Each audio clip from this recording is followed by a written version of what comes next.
দক্ষিণ চট্টগ্রামে কোনো মা বন্য হাতির মৃত্যু হলে শাবকদের ঠাঁই হয় কক্সবাজারের ডুলা হাজরা সাফারি পার্কে। মা হারানো এসব হাতি শাবককে মায়ের পরম মমতায় লালন পালন করে বড় করে তোলেন পার্কের মাহুতরা। এসব প্রাণী লালন পালন করতে গিয়ে এক অদৃশ্য মায়ায় জড়িয়ে পড়েন তারা। পার্ক কর্তৃপক্ষ বলছে, বিপদাপন্ন এসব প্রাণীদের লালন পালন বড় চ্যালেঞ্জ। কক্সবাজার থেকে রহিদুল কবিরের পাঠানো তথ্যচিত্রে ডেস্ক রিপোর্ট।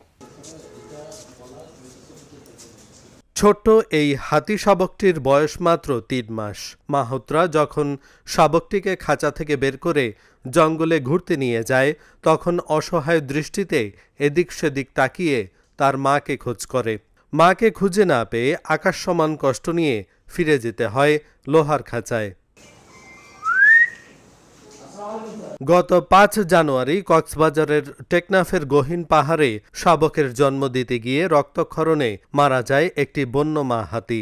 এরপর মা হারানো এই শাবকটির ঠাঁই হয় কক্সবাজারের ডুলা হাজরা সাফারি পার্কে। ভাগ্যের নির্মম পরিহাসে তাকে বন্দী থাকতে হয় পার্কের লোহার খাঁচায়। পার্কের মাহুতরা যদিও তাকে মায়ের মতোই পরম মমতায় পরশ দেওয়ার চেষ্টা করেন, কিন্তু তবুও মায়ের একটুখানি স্পর্শের অভাব যেন তাকে কুকড়ে কুকড়ে কাঁদায় নীরবে। মানে এখানে বাইরে যদি সারি দিই, মাকে মানে এভাবে আদায় জঙ্গলের মধ্যে যাইয়া মাকে খুঁজতেছে, কিন্তু মা তো পাবে না। ওখানে নিয়ে আনা হয়েছে, এখানে উনি একদম শুকনা ছিল, মানে তার শরীরে কিছু ছিল না। দুধ খাওয়াইছে, সব কিছু করছি, আমি বাবা মার মতো লালন পালন করেছি। আমারে না দেখলে ফাঁকলামি করেছি, আমারে না দেখলে কান্দাকান্দি করে। চিকিৎসকরা বলছেন, বনকর্মীরা যখন এসব শাবকদের উদ্ধার করে পার্কে নিয়ে যায়, সে সময় শারীরিক অবস্থা অত্যন্ত নাজুক থাকে। এছাড়া খেতে পারে না মায়ের দুধ।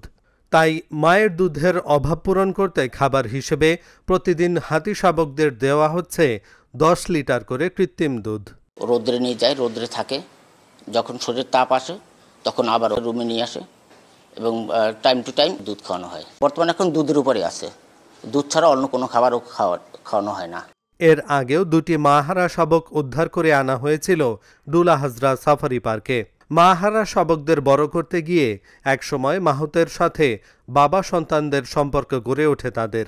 বিপদাপন্ন এসব প্রাণীদের লালন পালনকে চ্যালেঞ্জ হিসেবে দেখছেন পার্ক কর্তৃপক্ষ।